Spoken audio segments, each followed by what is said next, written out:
ایک عالم اپنے ایک شاگرد کو ساتھ لیے کھیتوں میں سے گزر رہے تھے۔ چلتے چلتے ایک پگڈنڈی پر ایک بوسیدہ جوتا دکھائی دیا۔ صاف پتہ چل رہا تھا کہ کسی بڑے میاں کا ہے۔ قریب کے کسی کھیت کھلیان میں مزدوری سے فارغ ہو کر اسے پہن کر گھر کی راہ لیں گے۔ شاگرد نے جناب شیخ سے کہا، حضور کیسا رہے گا؟ کہ تھوڑی دل لگی کا سامان کرتے ہیں، جوتا ادھر ادھر کر کے خود بھی چھپ جاتے ہیں۔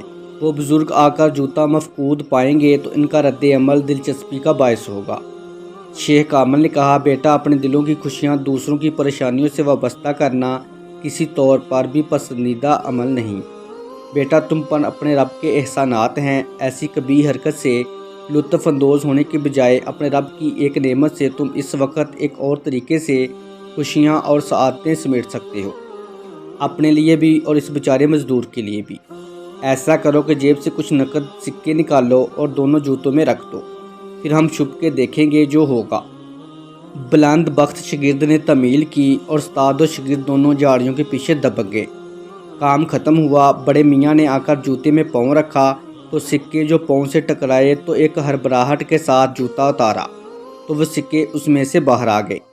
ایک عجیب سی سرشاری اور جلدی میں دوسرے جوتے کو پلٹا تو اس میں سے سکے کھنکتے باہر آ گئے۔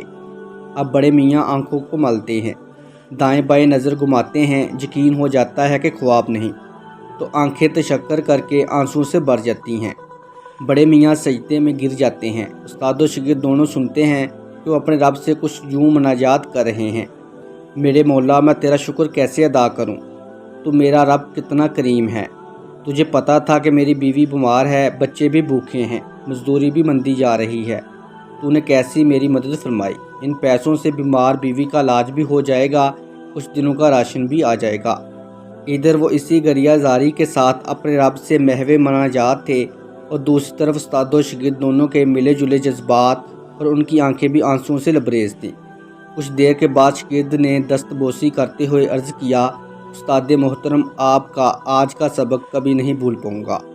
آپ نے مجھے مقصد زندگی اور اصل خوشیاں سمیٹنے کا ڈھنگ بتا دیا ہے۔ شیخ جی نے موقع مناسبت جانتے ہوئے بات بڑھائی، بیٹا صرف پیسے دینا ہی عطا نہیں، بلکہ باوجود قدرت کے کسی کو معاف کرنا عطا ہے۔ مسلمان بھائی بہن کے لیے غائبانہ دعا عطا ہے۔